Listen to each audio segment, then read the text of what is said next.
우찌무라 간조 전집 제9권 제24부 인물 8번째 녹음. 기도드리겠습니다. 주님 은혜를 감사드립니다. 위대하신 인물들의 소개를 받으면서 감동을 받습니다. 그분들의 사상과 그리스도에 대한 감동, 그것을 자기 삶에 적용하려고 하는 노력, 그 평생의 감화, 이런 것들에 대해서 읽으면서 무엇을 배우고 어떻게 살아야 될 것인가 하는 점을 다시 생각하게 됩니다.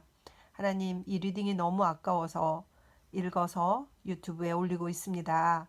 이 리딩을 한 분의 형제나 한 분의 자매가 듣고 그들의 신앙이 좋아졌으면 좋겠습니다.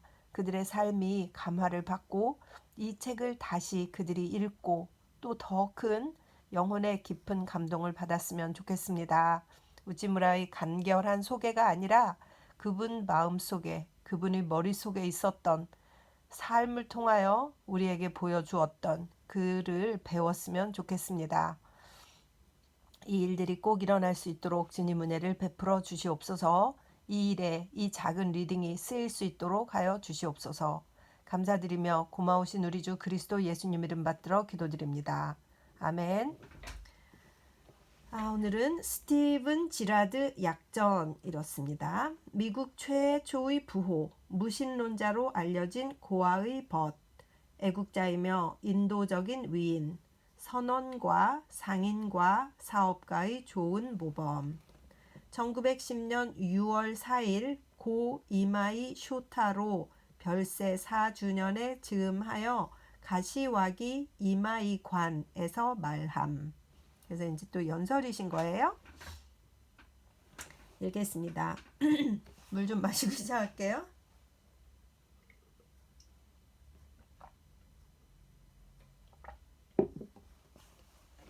세상에는 불행한 사람이 많습니다. 그러나 내가 오늘 밤 말씀드리려고 하는 스티븐 지라드만큼 불행한 사람은 없습니다. 세상에서 오해를 받은 사람은 많이 있습니다. 그러나 지라드만큼 오해를 받은 사람은 없을 것이라고 생각합니다. 지라드의 전기를 읽어보면 우리는 세상의 비평이라는 것이 얼마나 사실과 다른 것인가를 알 수 있습니다. 스티븐 지라드라고 말하면 그가 누구인지조차 모르는 사람도 많습니다. 고아의 아버지라고 하면 누구나 조지 밀러를 댑니다. 그러나 여기 밀러에 못지않은 고아의 벗이 있는데도 불구하고 대부분의 사람들은, 특히 대부분의 기독교 신자들은 그가 누구인지를 모릅니다. 누구든지 미국의 건설자로서 워싱턴, 프랭클린의 이름은 금방 됩니다. 그러나 여기에 그들의 친구이자 그들의 못지않은 미국의 애국자가 있었음에도 불구하고 대다수의 사람들은 그가 누구인지 모릅니다. 누구든지 미국의 건설자로서 죄송합니다. 한 줄을 잘못 읽었어요. 우리가 보통 인명사전을 펼쳐서 스티븐 지라드의 항을 보면 대략 다음과 같은 사실이 기재되어 있습니다. 스티븐 지라드, 수전노이자 자선사업가이다. 보울드 부근에서 태어나다. 선실의 사환에서 시작해서 승진하여 운전사, 선장이 되고 마침내 미국 연안 항해선의 공동 소유자가 되었다. 1769년 무역 상인으로 필라델피아에 정착하여 거기서 은행을 설립하여 1812년부터 1814년까지의 전쟁 중 괄호 열고 영국에 대한 전쟁 괄호 닫고에 재정적으로 미국 정부를 도와 공을 세웠다. 지라드는 종교적으로는 무신론자요. 개인 습성에 있어서는 수전노였다. 첸버 인명사전. 수전노이자 무신론자로 그는 일반 사람에게 알려져 있습니다. 그러나 오늘날에 와서는 공평한 역사 연구가에 의해서 그가 드물게 보는 애국자이며 자선사업가였다는 것이 차츰 알려지게 되었습니다. 그런데 그가 죽은 후 80년 동안이나 괄호 열고 그는 1831년에 별세하였다. 괄호 닫고 세상 사람들에게 그토록 크게 오해를 받은 데에는 그럴 만한 까닭이 있었습니다. 그것은 그가 불행하게도 세상에서 가장 보기 드문 나쁜 전기 작가를 만났기 때문입니다. 일찍이 자기 은행에 고용한 사무원이 한 사람 있었습니다. 그런데 그 사무원이 무슨 잘못을 저질러서 주인인 지라드에게 해고를 당했는데 거기에 큰 원한을 품고 언젠가는 그 보복을 해야겠다고 마음먹고 있던 참에 지라드가 죽자마자 그가 생각해낸 것이 자기 전 주인의 전기를 써서 그 명예를 사후에 손상시켜 보자는 속셈이었던 것입니다. 그래서 이 악한 사무원에 의해서 쓰여진 지라드전이라는 것이 미국 사회에 퍼져 바로 얼마 전까지만 해도 이 전기가 이 사람에 관한 유일한 전거, 즉 authority였던 것입니다. 그런데 비방을 목적으로 삼고 쓴 이 책이 그 주인공에 대해서 좋은 일을 전해줄 까닭이 없습니다. 특히 지라드가 그 당시의 교회의 반대를 표명했고 교회의 목사나 전도사는 누구든지 간에 자기가 설립한 고아원의 문턱을 드나들어서는 안 된다고 하는 유언까지 남겼을 정도였기 때문에 교회는 얼씨구나 하고 그의 비방자의 말만 듣고 지라드는 고아들을 위해서 그의 전 재산을 내던지기는 했으나 큰 속셈은 큰 악인이었으며 그 숨은 생애에서는 가증한 구두쇠였다고 오늘날까지 믿고 내려온 것입니다. 서양 여러 나라에서는 교회에 반대하는 것은 엄청난 사건입니다. 이런 일을 감행함으로써 일생에 큰 손해를 입는 사람은 비단 지라드 한 사람만이 아닙니다. 그의 친구이자 그와 함께 국민과 국가를 위해 헌신했던 토마스 페인과 같은 사람도 역시 불행한 운명을 겪었던 사람입니다. 그 페인 또한 바로 얼마 전까지만 해도 무신론자 톰 페인으로 영미 두 나라 사이에 알려져 왔으며 기독교 변증론을 주창하는 사람들은 그들이 제멋대로 상상해서 만든 이 사람의 죽음 직전의 상태를 묘사해 오곤 했습니다. 그런데 모노큐어 컨베어라는 학자가 나타나서 마치 카알라일이 크로멜전을 저술하여 그의 무관왕의 원을 풀어주었던 것처럼 토마스 페인전을 저술해서 그 무신론자의 진실을 세상에 보여준 이래 하나님의 원수이며 진리의 파괴자로 알려졌던 바로 그가 사실은 18세기 제1급의 지사요, 인자였음이 뚜렷하게 드러났던 것입니다. 옛날의 유대교회의 뒤를 계승한 오늘날의 교회가 지금도 여전히 예언자들을 죽이고 그의 사후의 이름까지 손상시키고 있음은 참으로 통탄할 일이라 하겠습니다. 그러나 아무리 유력한 교회라 하더라도 마지막까지 진리를 숨길 수는 없습니다. 하나님은 공평한 역사가를 보내주셔서 죽은 자를 부활시키시고 은밀한 사실을 밝혀내시고야 맙니다. 이렇게 하여서 근세에 와서 오랜 세월에 걸친 오해가 풀리고 오명이 씻기고 다시금 세계의 위인들 틈에 낄 수 있게 된 사람 중에 하나가 내가 오늘 밤 여러분에게 여기서 말씀드리고자 하는 스티븐 지라드입니다. 스티븐 지라드는 1750년에 프랑스 보르드에서 태어나 1831년 71세의 나이로 미국 필라델피아에서 별세했습니다. 그는 그러니까 프랑스 태생의 미국인입니다. 사람은 그가 태어난 나라 외에는 사랑할 수 없다고 하는 통설은 지라드의 경우에는 빗나갔습니다. 사람이 자유를 위해서 싸우는 곳, 그곳에 나의 조국은 존재한다고 한 시인 로웰의 말은 지라드의 경우에도 또한 사실이 되어 나타났습니다. 그는 프랑스에서 태어나 프랑스인의 기질과 성품과 지식을 갖추었으면서도 그의 전 생명을 대서양 저편에 있는 새 자유국을 위해 바쳤습니다. 그리고 이렇게 해서 그는 그의 본국의 이름을 한층 더 세계에 드높였습니다. 그는 가난한 어부의 가정에서 태어났습니다. 무학이고 미신을 믿었고 거칠고 아무 보잘것없는 사람들이었습니다. 따라서 가정에 애착이 있을 턱이 없고 어린이들은 다만 저절로 자라나는 것밖에는 아무런 교양도 그 부모들로부터 받지 못했습니다. 게다가 설상가상으로 그는 일찍 그 친어머니를 여의고 계모를 섬기지 아니하면 안 되게 되었습니다. 그래서 그의 종아리와 허벅다리는 계모의 회초리에 얻어맞아 멍이 시퍼렇게 들어 있었습니다.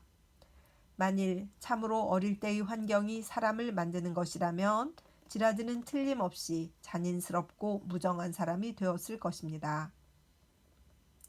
세계에서 제일 가는 고아의 벗이 양친에게서 사랑이라고는 받아본 적도 없는 이 불행한 아이로부터 나왔다는 말을 들으면 우리는 인간이란 환경의 지배를 받는 장난감은 아니라는 것을 알 수 있습니다. 지라드는 집에 있다가는 입신 출세의 길을 찾아낼 수가 없었습니다.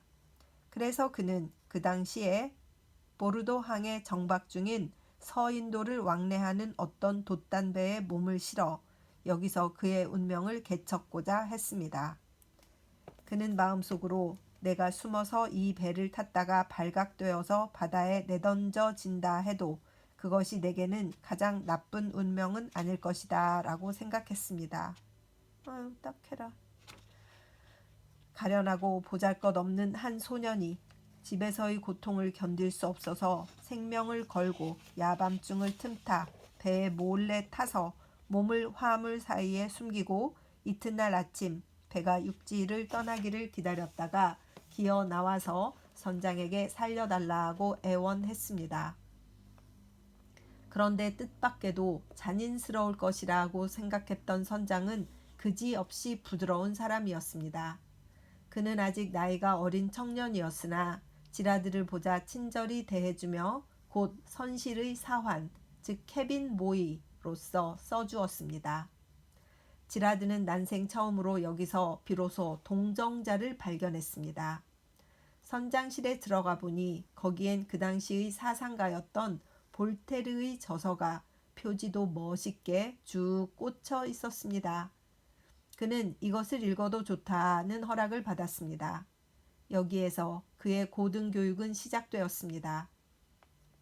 넓은 바다와 친절한 선장과 자유스러운 사상이 갖추어져 있으니 억눌리고 위축되어 있던 지라드의 영혼은 여기서 힘차게 발육하기 시작했습니다.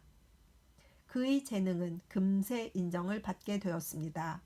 사환에서 선원으로, 선원에서 사관으로, 사관에서 마침내 선장이 되었습니다. 그는 나이 22살 때에 선정의 면허장을 땄습니다. 대서양이 그의 집이 되었습니다. 서인도, 뉴올리언즈, 볼티모어, 필라델피아, 뉴욕으로 그의 배는 이곳 저곳을 왕래하면서 몸소 배를 운항함과 동시에 무역에도 종사했습니다. 그는 본거지를 필라델피아로 정했습니다. 그러다가 거기서 우연히도 한 여성을 알게 되어 그녀를 아내로 삼았습니다. 그러나 가정에 있어서 원래 불행한 지라드에게는 역시 행복한 가정은 오지 않았습니다. 그의 아내는 결혼한 이듬해부터 불치의 우울증에 걸렸습니다. 그녀는 정신병원에 입원했습니다.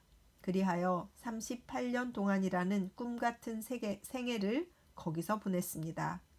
그런데도 충실한 지라드는 그녀를 버리지 않고 매달 한 번씩 꼬박꼬박 찾아보러 병원에 들렀으며 죽을 때까지 그녀를 위로해 주곤 했습니다. 이리하여 어머니의 사랑을 맛보지 못했던 그는 또한 아내의 사랑도 알지 못했습니다. 섭리는 이 인정 많은 사람에게 대하여 극히 무정했습니다. 그래도 그는 세상을 비관하지 않았습니다. 그는 여기서 자기 자신이 받을 수 없었던 사랑을 자기와 비슷한 환경에 있는 사람에게 베풀기로 결심했습니다. 그는 자기도 괴로움을 당했으니까 남도 괴롭혀 보아야겠다 하는 야비한 근성을 품지 않았습니다. 그의 집은 가난했고 그가 성장한 환경은 비천하였지만 그의 마음속은 참으로 신사였습니다. 그는 교회에도 소속하지 않아서 세상의 신자들에게는 무신론자 취급을 받았지만 마음만은 확실히 나사렛 예수의 마음을 품고 있었던 것입니다. 그가 필라델피아에 정착하자마자 미국의 독립전쟁이 일어났습니다. 그러나 선원과 상인이었던 그는 직접 싸움터에 나가서 공을 세울 수는 없었습니다. 그는 또한 볼테르의 제자였기 때문에 대비전론자였습니다. 장사도 할 수 없고 전쟁에도 나갈 수 없어서 그는 오직 가게 안에 틀어박혀서 전쟁이 끝나기만 기다렸습니다. 그러다가 1783년에 평화가 성립되자 비로소 그의 큰 활동이 시작되었습니다. 그는 전쟁이 한창일 무렵 배값이 떨어졌을 때에 틈타서 다시 새 배를 사들였습니다. 그는 그 배에 그의 이상적인 인물의 이름을 붙였습니다. 첫째 배를 볼테르호라고 불렀습니다. 두 번째 배를 루소호라고 했습니다. 세 번째 배에는 몽테스큐호라고 붙였습니다.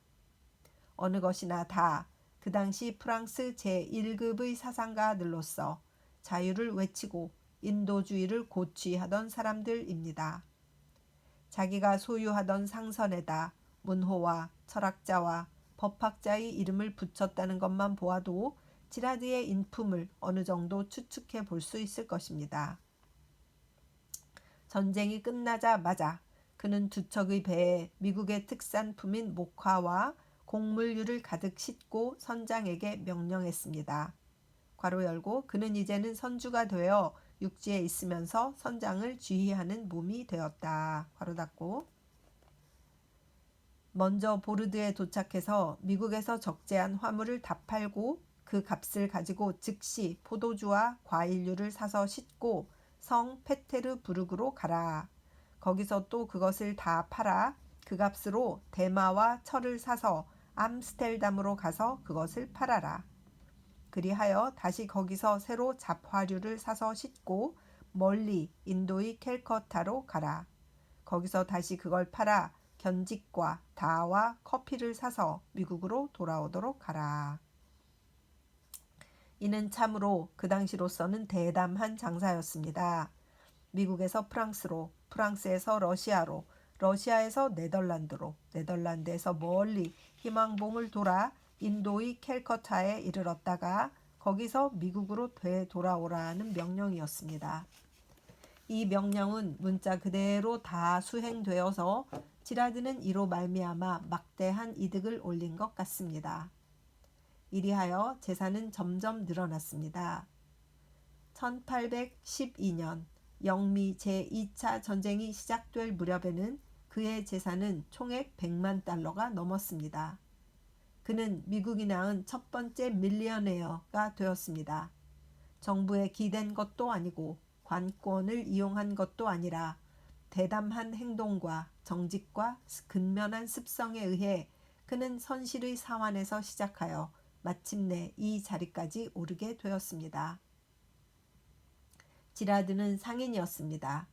상인으로서의 그의 목적은 이익을 얻는 데 있었습니다. 그러나 해마다 늘어만 가는 그의 재산을 보고 이웃 사람들은 말했습니다. 그는 인색한 사나이다. 구두쇠다. 라고. 그는 워싱턴과 같은 군인은 아니었습니다. 또는 프랭클린과 같은 학자도 아니었습니다. 제퍼슨과 같은 정치가도 아니었습니다. 한 푼을 가지고 다투는 보통 상인이었습니다. 그의 작은 몸매와 애꾸 눈만 보면 그에게 경건해 보이는 면은 한 곳도 없었습니다. 그러나 그 보기 흉한 몸 속에 얼마나 숭고한 영혼이 깃들어 있는가를 평상시에는 몰랐습니다. 그러나 알맞은 기회가 오자마자 이 인색한 사나이, 무신론자는 자기의 본질을 나타내었습니다. 어느 해의 일입니다. 필라델피아 온 시내에 열병이 엄습했습니다. 온 가족이 몰사한 집도 있고 시체는 산더미처럼 쌓였습니다. 밤마다 짐 싣는 마차가 시가지를 돌아다니며 시체 치우시오 하는 처참한 외침 소리가 들려왔습니다. 이때 시민들은 공포에 휩싸였고 누구 하나 다른 사람을 도우려는 엄두조차 내지 못했습니다. 그런데 이때 인색한 사나이라 불리던 지라드가 의연히 일어섰습니다. 평생 한 번도 노래라고는 해본 적이 없던 그가 이제는 노래를 불렀습니다. 춤을 추어 본 적이 없던 그는 시민들에게 고했습니다. 두려워하지 말라. 공포가 유일의 악마다. 그는 솔선에서 구급병원을 설립하여 자신이 마차를 몰아 병자의 집을 돌아다니며 몸소 시체를 메어다 병원으로 운반하곤 했습니다. 평상시에는 이익밖에 모르는 것 같던 그가 지금은 무욕밖에 아무것도 모르는 사람 같았습니다. 그가 일찍이 섬기던 선장실에서 배운 볼테르의 인도주의 철학이 이제는 실천이 되어 바깥으로 드러났습니다. 그는 다른 사람을 죽음에서 구해내고자 자신의 죽음을 잊었습니다. 그는 그때 농담 삼아 말했습니다. 만일 죽음이 나를 따라온다면 죽음은 그때 내가 얼마나 바쁜 몸인가를 보았을 것이다. 그는 다른 사람 때문에 너무 바빠서 자신을 잊어버렸습니다. 그랬기 때문에 죽음이 그를 따라올 수 없었습니다. 많은 시체를 주무르면서도 그 자신은 열병에 사로잡히지 않았습니다. 필라델피아 시민들은 그를 보고 새삼 놀랐습니다. 그러나 더 한층 놀라운 일이 그에게 나타났습니다. 구두쇠라고 불려지던 그의 의협심은 단지 한 지방에만 국한되어 나타난 것이 아님을 알게 되었습니다. 1810년에 경제공황이 미국의 경제계를 휩쓸 지경이었습니다. 미국의 신용은 바야흐로 땅에 떨어질 위기에 직면했습니다. 이때 지라드는 그가 영국 런던의 벌링 형제은행에 맡겨두었던 100만 달러의 돈을 찾아서 이를 자본금이 딸리는 미국 은행에 예치했습니다. 죄송합니다.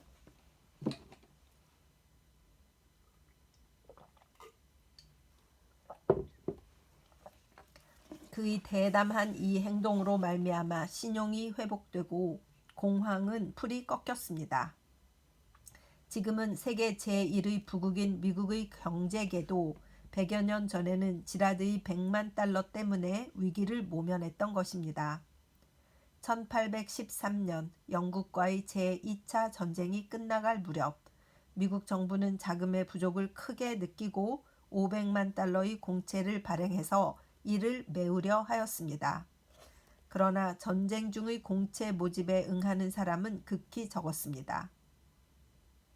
500만 달러를 모집하는데도 응모액은 겨우 25만 달러에 불과했습니다.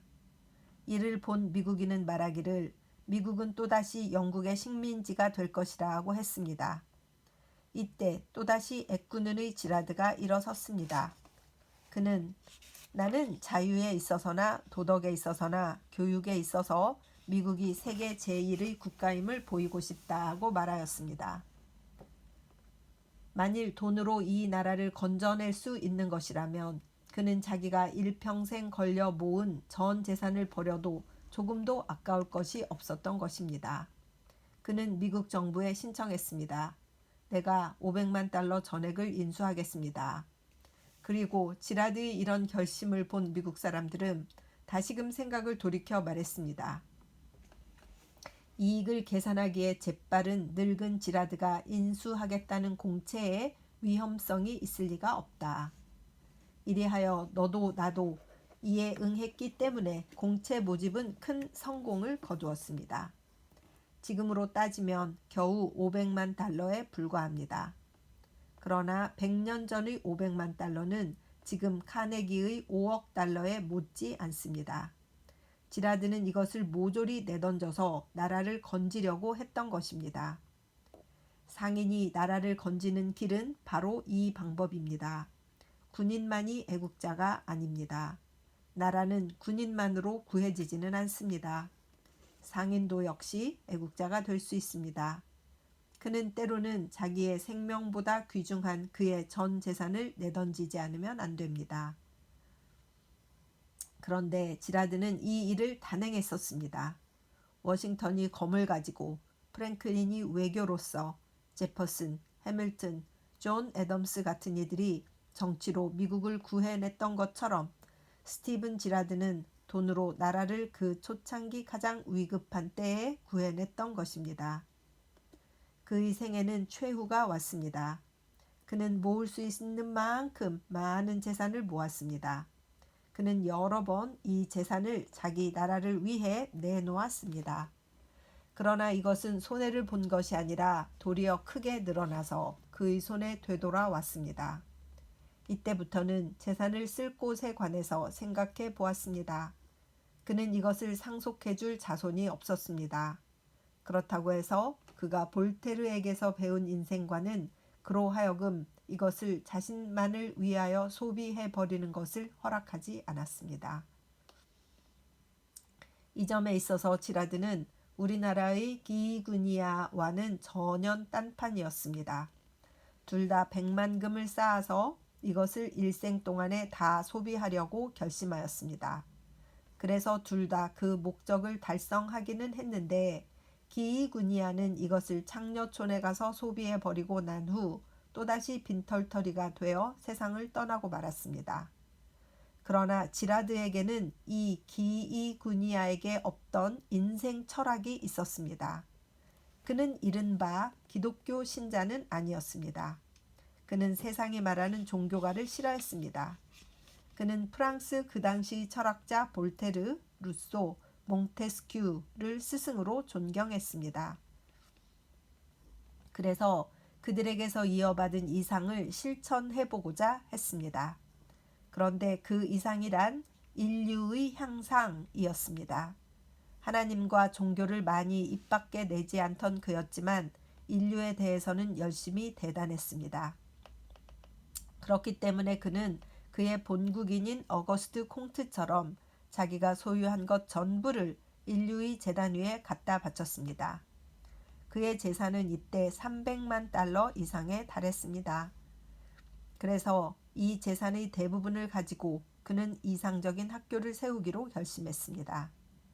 자기 자신은 학교에서 학문을 배운 사람이 아니었지만 2세들의 교육을 몹시 중요시했습니다. 앞서도 말씀드렸듯이 그가 사랑하는 미국을 교육적인 면에서 세계 제1의 국가로 만들고자 하는 것이 그가 품고 있던 이상이었습니다. 그의 친구 가운데 프랭클린이 있었습니다. 그는 벌써 펜실베니아 대학을 설립해서 진리 탐구의 문을 열었습니다. 그러나 지라드의 이상은 딴 데 있었습니다.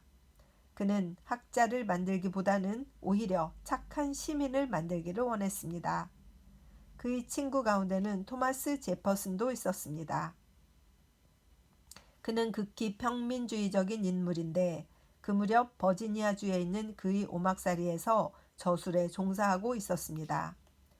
지라드는 그에게 가르침을 받기 위하여 한때는 자기 일을 제쳐놓고 2주일 동안 제퍼슨 곁에서 평민 교육의 비결을 배웠습니다. 가진 물질을 주기는 쉽습니다. 그러나 그 도리를 가르쳐 주지 않고 물질만 주는 사람은 주고도 도리어 세상에 해독을 끼치고 마는 결과를 가져옵니다. 지라드는 이상적인 자선사업가입니다.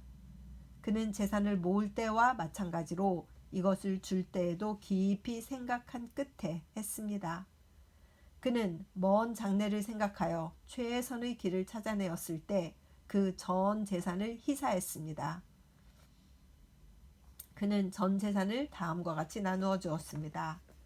필라델피아 병원 3만 달러, 펜실베니아 농아학교 2만 달러, 필라델피아 고아원 10,000달러, 필라델피아 공립학교 10,000달러, 가난한 사람들에게 갈 땔감 보조비로 필라델피아 시에 10,000달러, 메도니코 신용조합에 2만 달러, 시가지 개량비로 필라델피아 시에 50만 달러, 필라델피아 시립도서관에 4만 달러, 펜실베니아 주 운하 개수비로 30만 달러, 지라드 고등학교 설립금으로 200만 달러, 총계 294만 달러.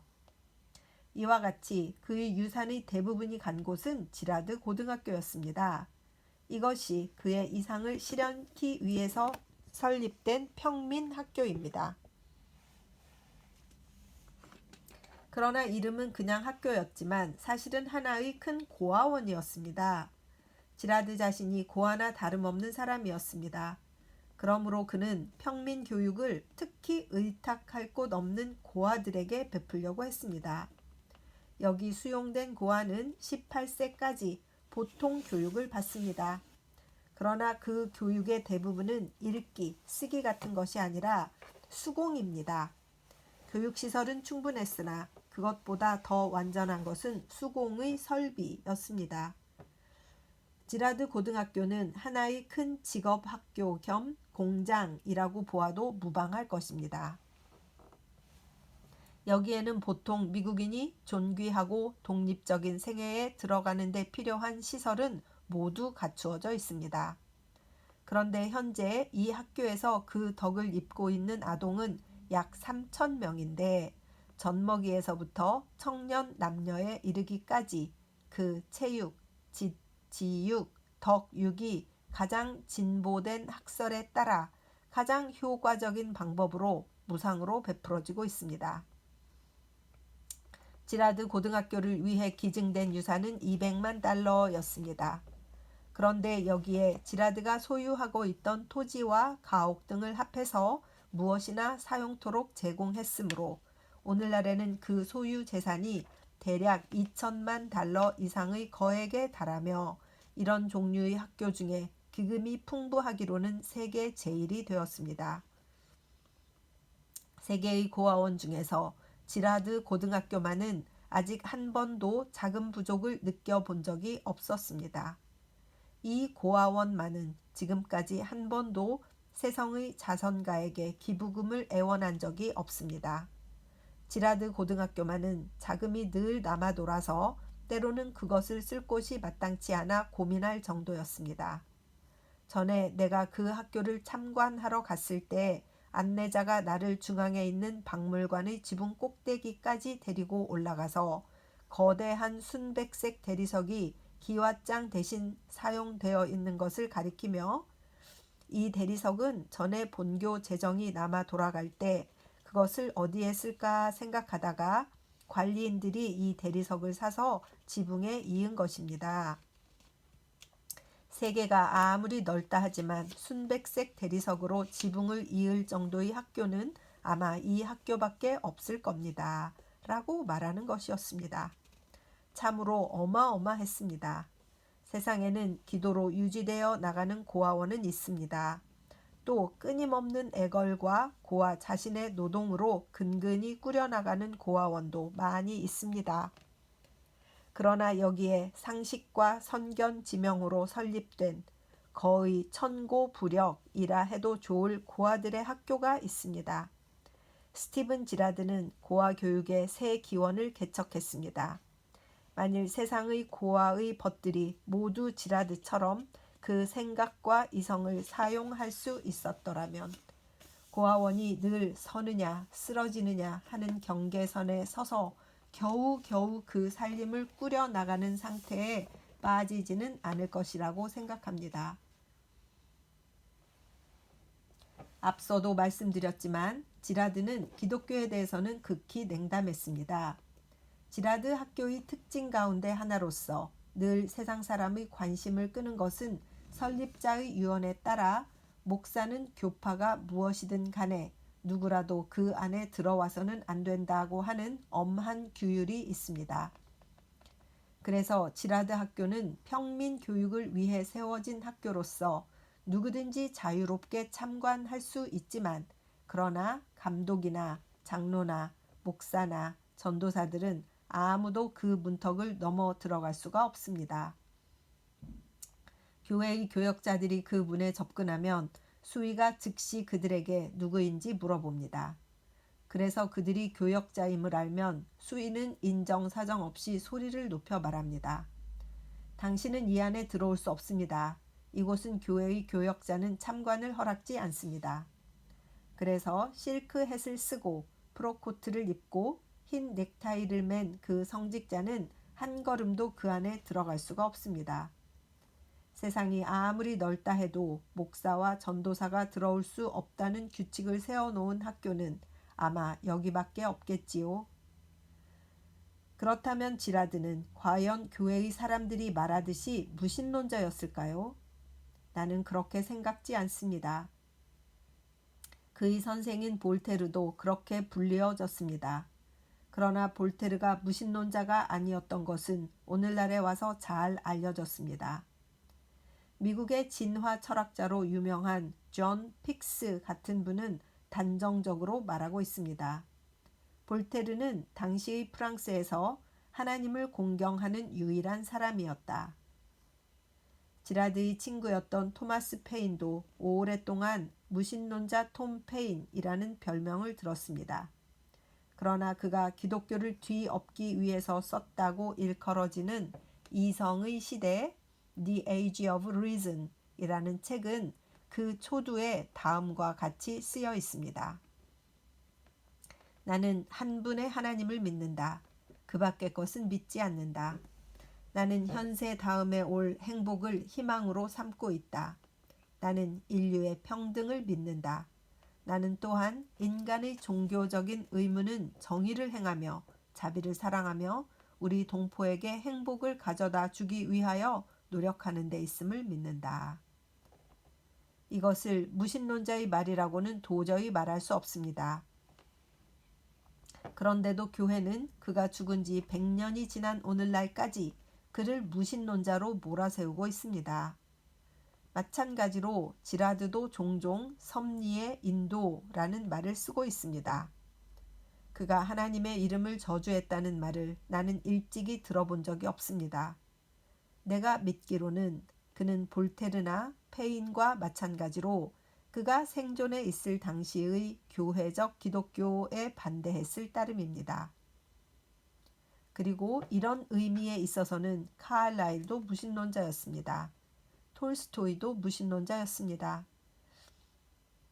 그 밖에 많은 고상한 사람들도 무신론자였습니다. 그리고 지금도 여전히 무신론자입니다. 서양 여러 나라에서 무신론자라고 불리어지는 사람은 우리나라의 무신론자와는 아주 다릅니다.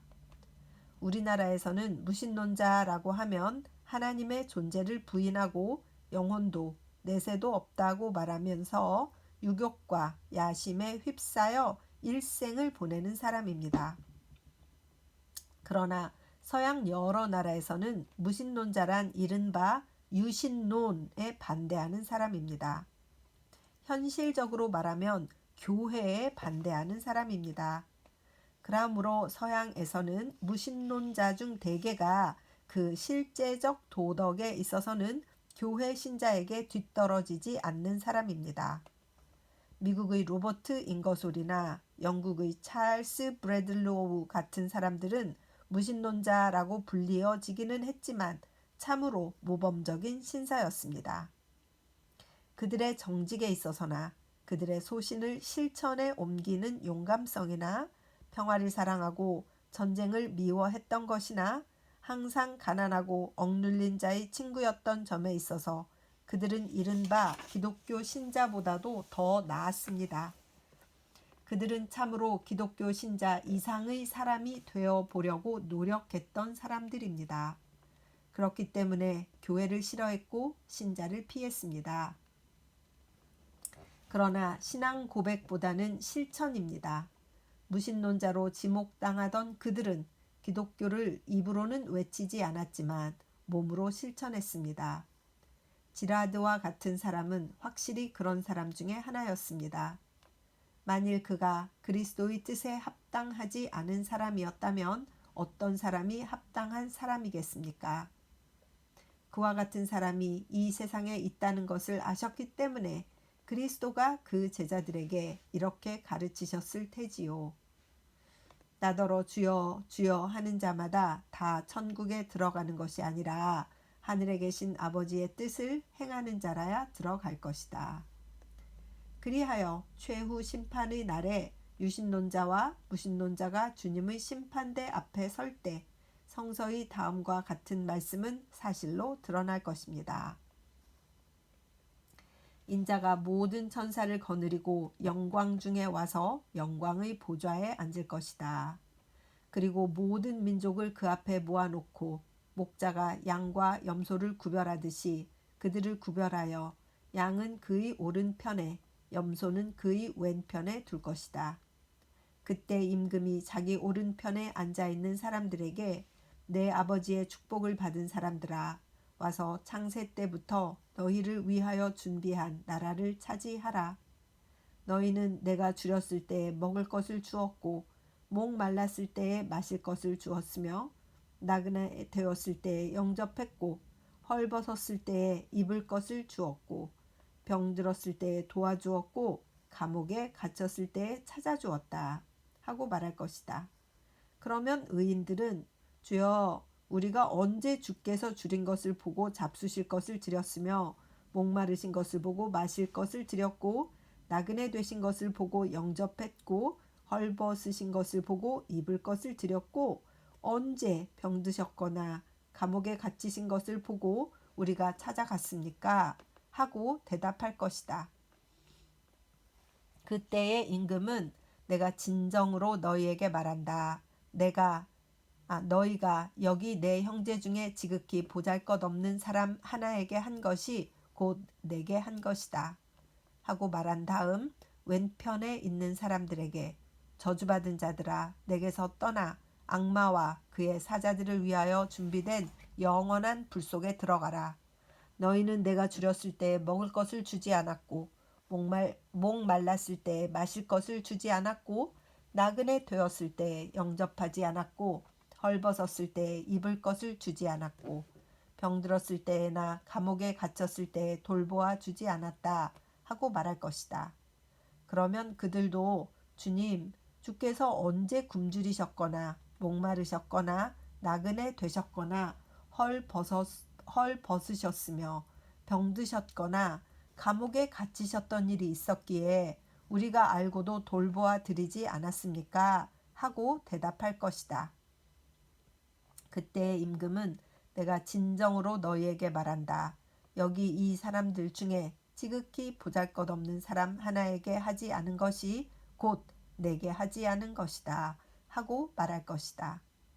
이리하여 그들은 영원한 형벌을 받겠고 의인들은 영원한 생명으로 들어갈 것이다. 마태복음 25장 31절 이하. 1910년 8월 성서지 연구. 여기까지 오늘 읽겠습니다. 참 대단하신 스티븐 지라드. 또 우찌무라 선생님이 크게 감동을 받으셔서 많은 분량을 할애해서 이렇게 쓰신 스티븐 지라드. 너무 멋있는 분이시고 정말 하나님께서는 곳곳에 하나님이 선택해 두신 자가 자기의 일을 다 하고 하나님 나라로 돌아오도록 계획하시고 플랜을 짜고 거기에 맞게 이렇게 그에게 삶을 주셨다는 것을 생각할 때 정말 놀라움을 금할 수가 없는 그런 게 너무 많은 것 같습니다. 정말 감사를 드리고 우리가 더 다른 사람들을 섬기며 살아야 할 이유에 대해서 또 생각하게 되는 것 같습니다. 기도드리겠습니다. 주님의 은혜를 감사드립니다. 스티븐 지라드 참 대단하고 위대하신 인물이고 또 끝까지 소망했던 모든 것을 이 땅에 이루고 또 애국하고 고아들을 위해서 학교를 지은 것까지 완성하신 훌륭하신 분을 세상에 보내셔서 그 당시 고아들에게 희망을 주시고 고아들에게 교육을 시키시고 그들이 또 한 백성으로서 그 역할을 다하면서 결혼하고 그들의 후손들이 퍼지면서 얼마나 많은 사람들에게 그 베네핏을 주었을까 하는 생각을 하는 귀한 리딩이었습니다. 주님 우리에게도 사명이 있겠지요. 우리도 그 사명을 잘 깨닫고 감당하며 다른 사람을 섬기며 기회 있는 대로 착한 일을 하는 주님의 백성들 될 수 있도록 인도하여 주시옵소서. 리딩을 듣는 형제 자매들을 사랑하고 축복합니다. 저와 같은 은혜로 이 리딩을 들을 수 있도록 인도하여 주시옵시고 우리 예수 그리스도께서 귀하게 쓰신 우찌무라 간조의 삶과 그의 사상과 그가 존경했던 인물들이 우리들의 삶에도 영향을 미칠 수 있도록 은혜를 베풀어 주시옵소서. 감사드리며 고마우신 우리 주 그리스도 예수님 이름 받들어 기도드립니다. 아멘. 사랑하고 축복합니다.